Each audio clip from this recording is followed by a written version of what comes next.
Hey guys, this is Hugh. And this is Abe. Welcome to our classified college student survival guide. Okay, so for today we have some tips for you on basic college life. And for our first tip, I'm going to have Abe take over, and this is going to be on registering for classes. Alright, so guys, we know registering for classes is a really fundamental part of being a college student. Even if you're a high school senior and you want to look into what classes you want to take or what you want to study, because a real fundamental part is deciding on what you want to do as a career. Right.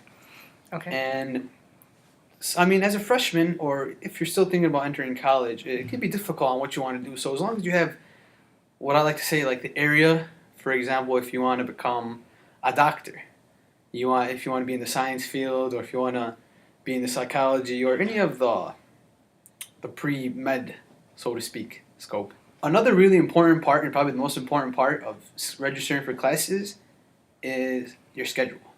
Now you have two options. You either make your schedule fit around your classes, or your classes fit around your schedule. You know yourself better than anybody else, depending if you're working on campus, or you might be a commuter, or you might be taking care of an elder, or your little brother and sister. So these are some considerations when picking classes. Another big consideration is the time you want to take these classes.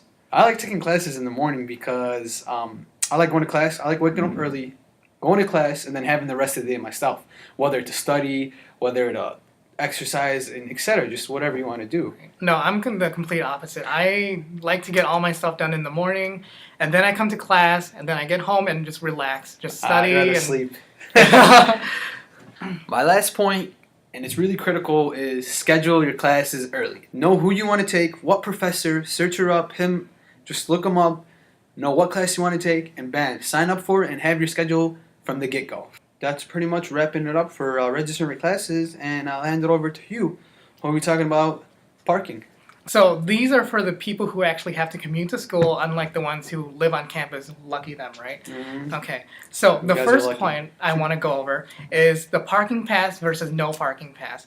So this is also according to your schedule. For students playing off of Abe, if you are scheduling your classes and you're here 4 to 5 days a week, I would consider buying a parking pass. Mm-hmm. But for other students like me for this semester, I'm only here like 2 to 3 days a week, so I really don't need one. Also consider either parking in the garage or parking on the street at the meters. Mm-hmm. If you're here for more than 2 hours, 2-3 hours, I would say consider parking in the garage. It's a lot safer. You won't have to worry about getting a ticket. But if you're only here maybe just for like a meeting or a short class, you can always park at the meters. Second point I want to go over is being early. So this is really important because classes all pile up at a certain time, and for students who have to be here at 11, for classes I would consider being here at 9. I know that's a bit early, but this way you have your, you can study before class, you can print things out, get things ready. So the last thing I want to go over is these parking meters. Some of them are broken. I mean, of course with the winter it was terrible. Some of them just don't work, some of them aren't on, some of them are just broken. Who knows? But for a lot of you who plan on using these broken meters and parking above the 2-hour time limit, I really want you to reconsider that, because they have been cracking down, giving people tickets. They will find you. And, I mean, Abe, have you gotten a ticket with parking out here? So, unfortunately, I actually have a parking pass, and I was running a little late to my class. So I decided to park on one of the meters, and the time went over its limit, and I got ticketed. Now, see, this would have been helpful if you were to consider your schedule with the garage. Exactly. See, if you would have picked a garage that was a bit closer to some of these classes, it wouldn't be so bad, right? So now I'm paying a parking pass and a parking ticket. Nice. There's college for you guys. Yeah.